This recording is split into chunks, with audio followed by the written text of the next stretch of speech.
जळगाव जिल्ह्यात दिवसेंदिवस गुन्हेगारी वाढत असून काल रोजी मध्यरात्री केंद्रीय क्रीडा राज्यमंत्री रक्षा खडसे यांच्या पेट्रोल पंपासह 3 पेट्रोल पंप शस्त्राचा धाक दाखवून लुटल्याची घटना घडलेली आहे। आपण बघू शकतात की केंद्रीय क्रीडा राज्यमंत्री रक्षा खडसे यांच्या याच पेट्रोल पंपावर मध्यरात्रीच्या सुमारास या ठिकाणी बंदुकीचा धाक दाखवत या ठिकाणी हा पेट्रोल पंपावर कर्मचाऱ्यांना मारहाण करत लुटून नेल्याची ही घटना घडलेली आहे। या संपूर्ण घटनेसंदर्भात बातचीत करण्यासाठी आमच्यासोबत पेट्रोल पंपाचे जे व्यवस्थापक आहे संदीप लांडे, आम्ही त्यांच्याकडून जाणून घेऊयात की नेमका काय प्रकार घडला होता। दादा, काय सांगणार, काय नेमकी घटना मध्यरात्री घडली होती?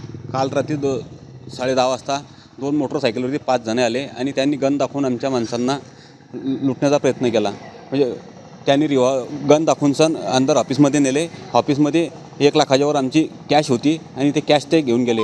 सोबत गाडी डिझेलची पंपावरती भरत असतानाच त्या कंडक्टर आणि ड्रायव्हरला पण त्यांनी मारहाण केली। त्यांची पण कॅश जे पैसे होते ते पण घेऊन गेलेले आहे आणि त्यांचे जे मोबाईल होते ड्रायव्हर आणि कंडक्टर आणि आमच्या कर्मचाऱ्यांचे ते पण मोबाईल घेऊन गेले। सदर म्हणजे आमच्या कॅमेरा व DVR हे पण त्यांनी चोरट्यांनी घेऊन गेलेले आहेत। सदर हा जर विचार वर्दळीचं ठिकाण आहे, या ठिकाणी वापरता महामार्ग आहे, यावेळेस काही कर्मचारी पेट्रोल पंपावर या ठिकाणी काही नागरिक वगैरे पण होते त्यावेळेस? नाही सर, फक्त गाडी लागलेली होती आमच्या इथे, एक गाडी डिझेल भरायला। ते ड्रायव्हर आणि कंडक्टर इथे उपस्थित होते। फक्त आल्यानंतर त्यांचं नेमकं काय त्यांचे हिंदीची भाषा होती सर, हिंदीमधून ते बोलत होते आणि आमच्या कर्मचाऱ्यांना शिवीगाळ केली त्यांनी। सर्वप्रथम शिवीगाळ केल्यानंतर त्यांनी आमच्या कर्मचाऱ्यांना ऑफिसमध्ये बोलून जी कॅश असेल ती द्या, नाही तर तुम्हाला गन म्हणजे मानीला लावून संपूर्ण कॅश घेऊन गेलेले आहे सर। ते किती कर्मचारी या पेट्रोल पंपावर या ठिकाणी होते? 2 कर्मचारी होते सर आमच्या रात्रीला।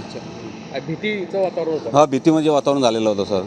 त्यांनी रिव्हॉल्वर दाखवल्यामुळे ते संपूर्ण घाबरून गेलेले होते। कुणाच्या मालकीचा पंप आहे? रक्षा निखिल खडसे।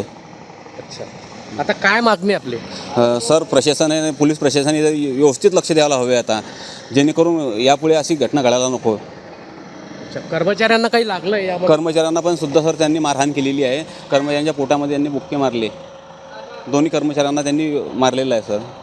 नक्कीच जर विचार केला तर या पेट्रोल पंपावरच काल या मध्यरात्री बंदुकीचा धाक दाखवत कॅश लुटून नेल्याची ही घटना घडलेली आहे।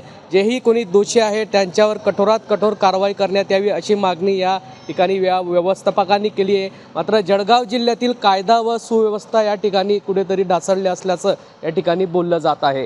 जुगल पाटील, जय महाराष्ट्र न्यूज, जळगाव।